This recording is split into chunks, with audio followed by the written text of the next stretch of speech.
যে লড়াই 2 মাস ধরে, সোয়া 2 মাস ধরে যে লড়ছি, সেই লড়াই যাতে সফল হতে পারি।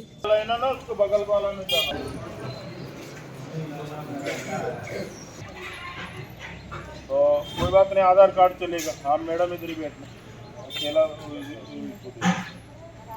बाकी ये सीधा लाइन है ना, उसको बगल वाला में जाना, ठीक है।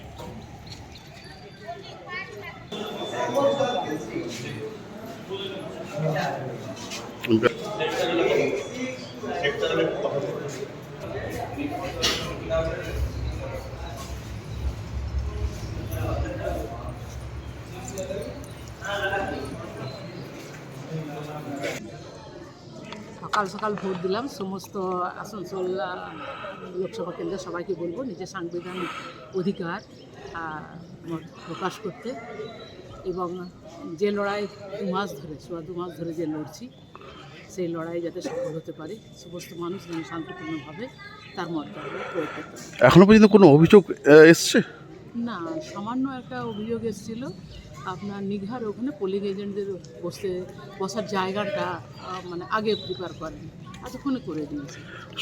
সুরক্ষার ব্যাপারটা কি বুঝলেন? হ্যাঁ, এইখানে যেটুকু দেখলাম সুরক্ষা ব্যাপারটা মোটামুটি ভালোই আছে। মানুষ আইডি প্রুফ দেখে সবাইকে ঢুকতে দিক, ভেতরে যাতে প্রত্যেক পার্টির একজনের বেশি যেন অতিরিক্ত পোলিং এজেন্ট না থাকে। কারণ এর আগে আমি এলাম, তখন দেখলাম একই পার্টির রিলিভার আর পোলিং এজেন্ট দুজনে একসঙ্গে আছে। ওনাদেরকে উনি বললেন না, একজন আগে থাকুক, যখন উনি বেরোবেন তখন নেক্সট রিলিভার। সাধারণ ভোটারদেরকে কি আবেদন রাখবেন আজকের দিনে? আজকের দিনে সাধারণ ভোটারের কাছে এই আবেদন, শান্তিপূর্ণভাবে ভোট দিন। যে লড়াইয়ের জন্য আমরা লড়ছিলাম, আসানসোল শিল্পাঞ্চলে 10 বছর ধরে যেটাভাবে আমরা পিছিয়ে আছি, তার থেকে মানুষ শিক্ষা নিয়ে আগামী দিনে আসানসোল শিল্পাঞ্চলকে বাঁচাবার জন্য, দেশকে বাঁচাবার জন্য, দেশের সংবিধানকে রক্ষা করার জন্য যাতে তারা বামপন্থী এবং কংগ্রেস সমর্থিত আছে তাদেরকে